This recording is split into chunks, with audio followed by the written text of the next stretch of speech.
Hi, my name is Carsten Uphoff and I'm a postdoc at LMU Munich, and I want to welcome you to our presentation on methods for simulating earthquake sequences and rupture dynamics in diffuse fault zones.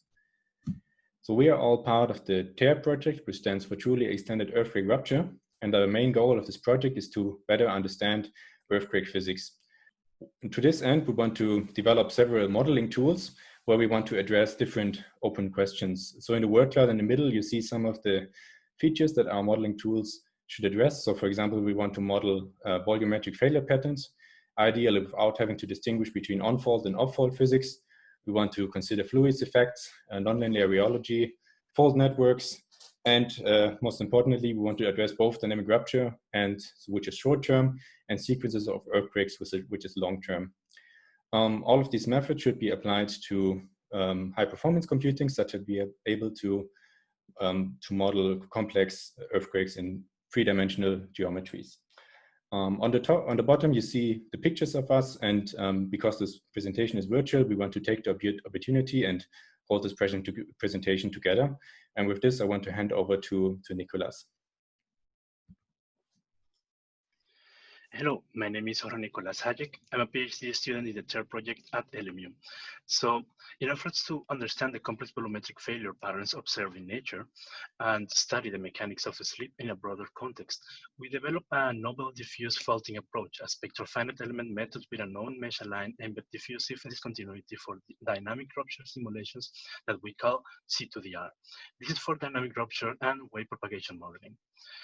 The method seeks to build a path towards the mesh independence through the use of phase field methods as the mesh constrains the geometry in traditional dynamic rupture simulations. Here, we can observe the velocity domain and assuming inlet of the tilted Kostrov cell seminal crack non-aligned to the mesh.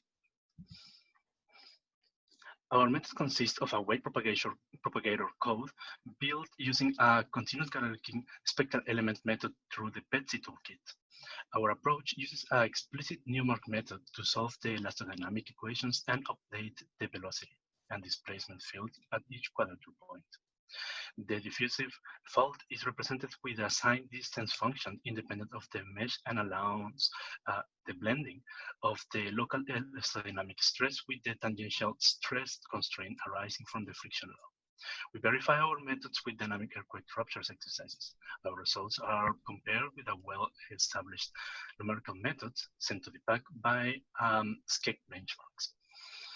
Here we show the plot of sleep and sleep rate of the SCEC benchmark TPV3, where our results of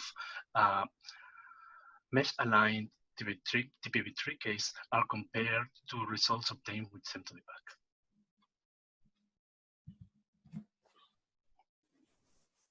Hello, everyone. My name is Dolly. I'm a postdoc of TEAR project. In TEAR, we're trying to build a new type of earthquake dynamic rupture model based on unified first-order hyperbolic and thermodynamically compatible mathematical model for general continuum. The model was built by Goldunova, Peshkov, and Romansky, incorporating the conservations of mass, momentum, and energy, as well as the second law of thermodynamics. The governing equations are formulated in a diffuse interface approach, permitting arbitrary geometries of fractures and material boundary without interface-aligned meshes. With the empirically prescribed constitutive relations of damage, the model could reproduce the brittle fracture as well as multi-scale failure patterns in fault damage zone. The hyperbolic system is solved using the XHAP PDE engine, which is based on the arbitrary high-order derivative discontinuity Galerkin finite element method with a posterior subcell finite volume limiter on Cartesian meshes with adaptive mesh refinement. We applied the GPR model to both elastic and viscoelastoplastic of all-fault damage scenario. We set up a 100-meter wide diffuse fault zone with a reduced rigidity material. The left figure shows the rupture in elastic host rock. Our model resembles the main features of fault rupture and radiated wave field in linear elastodynamic model, except for amplified sharp velocity pulses and oblique stress develop at the rupture front. With viscoelastoplastic host rock, the model could reproduce two sets of conjugated cracks spontaneously during the rupture propagation. This is consistent with the observation of complex failure patterns in the natural fault zone. The GPR model shows a possibility to fully model the volumetric fault zone sharing during earthquake rupture, including intensively localized shear deformation and more distributed damage within fault rocks and foliated gorges. More details about the GPR model can be heard from another talk titled Diffuse Earthquake Rupture Dynamics in Nonlinear Viscoelastoplastic Materials. Hi, it's Carsten again. So now we had two methods which were treating the short timescales, so the timescale of seconds, and we now want to go to the longer timescales where we want to model earthquake sequences on the timescales of years. And the one difference, so here we have on the left I show a model for the fin fault equations. So it's not a diffuse fault as in the last two methods, but a fin fault here. And the equations are mostly the same. We are solving elastodynamics in the domain and couple it to radiant state friction on the fault.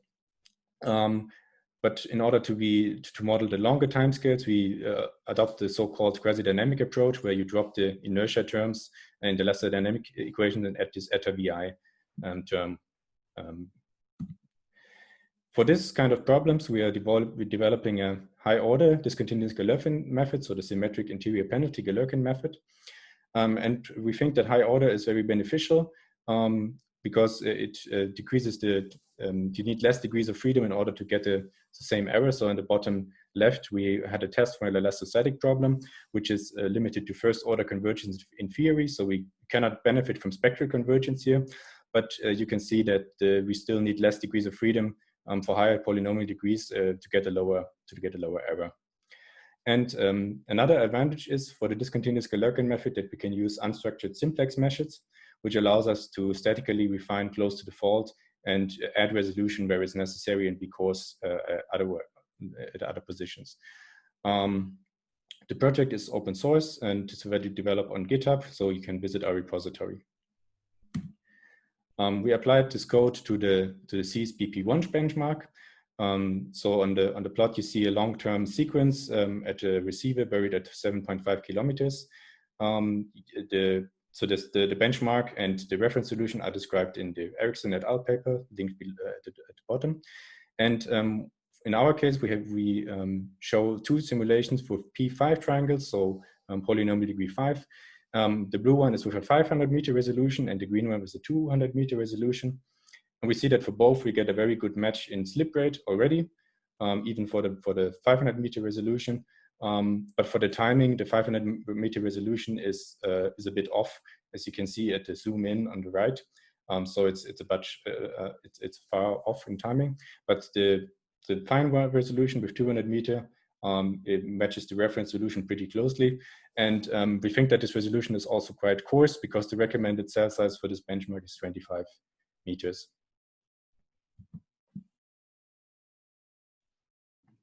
Hi, I'm Carsten Pranger. I'm a postdoc in the TARE project where I'm lucky enough to be able to develop some subjects that I've worked on during my PhD. One of these projects is GARNET, a very flexible staggered grid finite difference code library that I've developed with the help of Dave May and others, and is designed to enable rapid prototyping of algorithms for coupled, time-dependent, nonlinear bulk and interface processes, while also being performant enough for doing actual scientific research. You can find a link to the code repository, which is public, at the bottom of this slide. One of the things we've been working on using GARNET is participation in the suite of C's community code verification benchmark problems that Carsten referred to, that are organized by Brittany Erickson and Junli Jiang and the wider SCED community, where C's stands for sequences of earthquakes and aseismic slip. We successfully completed several of these benchmark problems in 2D and 3D, which I'm illustrating on this slide. A lot of this work has been done by my collaborator Meng Li, who is a PhD student at Utrecht University and is presenting his work in a poster presentation on Friday, and I'm going to defer discussion of any results to him. Please see the link below. The main project that I'm very excited about being able to further develop in TARE is a regularized bulk reformulation of rate and state-dependent friction. Many of you will recognize the aging law first published by James Dietrich in 1986, which is shown on the top left of the slide. While it is widely successful, one of the drawbacks for us is that it is only valid for a zero thickness fault, which conflicts with our desire to model faults as diffuse features. My former office mate at EGH, Robert Herrenhofer, has reformulated rate and state friction as a bulk plastic process by replacing slip rate V with its bulk equivalent plastic strain rate gamma, which results in the middle equation. Because of the local definition of strain rate, a length scale appears that is equivalent to the smallest possible length scale in the model, which is the cell size dx. This is not ideal because it inherently makes solutions mesh dependent. I've been working on a bulk reformulation of the aging law in rate and state friction that includes regularizing terms formulated as degenerate diffusion of the state parameter, which results in the equations on the right. The smallest length scale can now be fixed using the lambda parameters. Although the resulting equation looks quite complicated, it can be also reformulated in a simpler way for a different choice of variables. So far, this equation has been simulated numerically on a one-dimensional profile across a homogeneous infinite fault, and the results look promising. The bottom left figure shows the evolution of strain rate across a diffuse rate and state fault with the fault centered around the origin at 1 second intervals during an event. The smallest magnitude curves at the center of the figure show the nucleation of an event, and the magnitude quickly rises in the period leading up to peak slip rates, at which point the quasi-dynamic approximation causes rapid delocalization of deformation at generally high integrated strain rates. Importantly, at no point of the simulation does the shear zone evolve to a size that is smaller than a predefined limit. The accumulated plastic strain over multiple cycles is shown on the bottom right, and some simulations show interesting phenomena like a gradual lateral migration of the fault zone, as shown in this figure as well.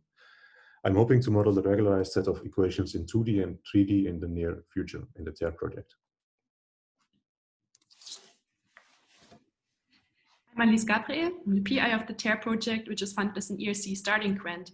In this presentation, we summarized the first year progress, focusing mainly on method development, and I want to specifically acknowledge our collaborator Dave May for his instrumental contributions.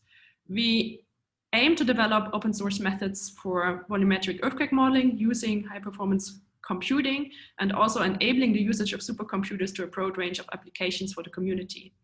We aim to understand the mechanics of slip and deforming fault zones from short-term rupture dynamics to long-term seismic sequences.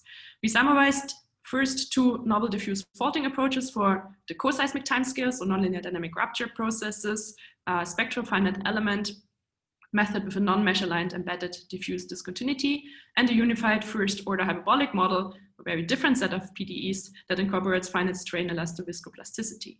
We then looked at the novel discontinuous Galerkin method to model seismic sequence modeling, specifically enabling the use of refined meshes and high order accuracy and geometry, and explore the bulk reformulation of rate and state dependent friction in a novel staggered grid finite difference scheme.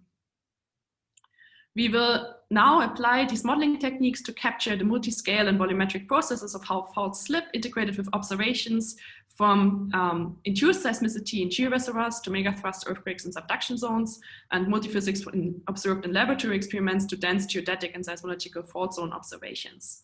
The need of such models is exemplarily illustrated in the bottom of the slide, and a recently published conceptual model developed by Kato and Pensayan, who propose a very diverse initiation process of large natural earthquakes, including localization of deformation and complexities of the subsequent slip due to heterogeneities, fault roughness, and variable local loading rate effects. And we hope that the methods we've been developing will shed light on the complexities of natural fault slip.